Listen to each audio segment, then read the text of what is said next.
Subscribe कीजिए the perfect classes channel को और बेल आइकन को दबाइए लेटेस्ट वीडियो सबसे पहले देखने के लिए।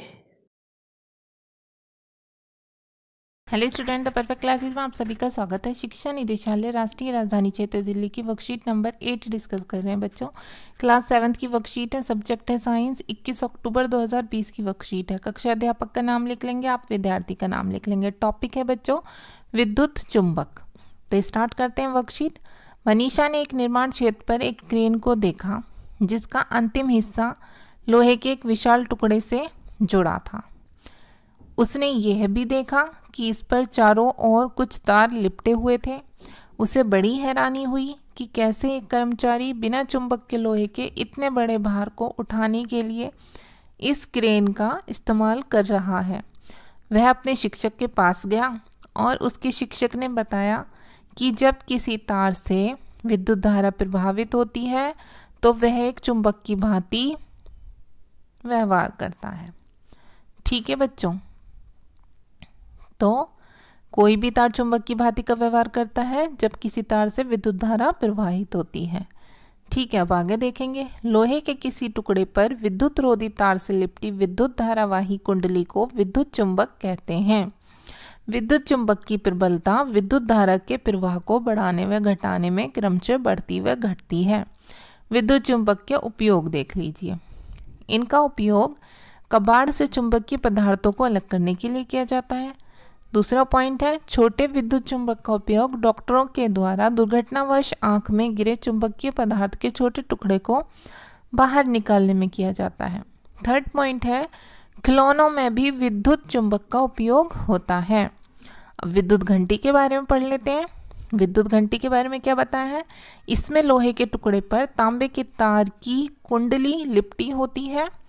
विद्युत चुंबक के निकट एक पत्ती लगी होती है जिसके एक सिरे से हथौड़ा जुड़ा होता है। लोहे की पत्ती के समीप एक संपर्क पेच होता है। जब लोहे की पत्ती इस पेच के संपर्क में आती है तो विद्युत परिपथ पूरा हो जाता है तथा कुंडली से विद्युत धारा प्रवाहित होती है जिससे वह विद्युत चुंबक बन जाती है। ये विद्युत घंटी का परिपथ लिखा हुआ है, यहाँ इसका चित्र भी है। ठीक है, अब क्वेश्चन नंबर 1 देख लेते हैं बच्चों।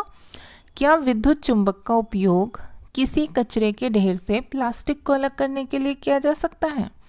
स्पष्ट कीजिए। तो इसका आंसर हम लिखेंगे आंसर नंबर 1 में नहीं, विद्युत चुंबक का उपयोग किसी कचरे के ढेर से प्लास्टिक को पृथक करने के लिए नहीं किया जा सकता, क्योंकि प्लास्टिक की थैलियाँ गैर चुंबकीय सामग्री हैं।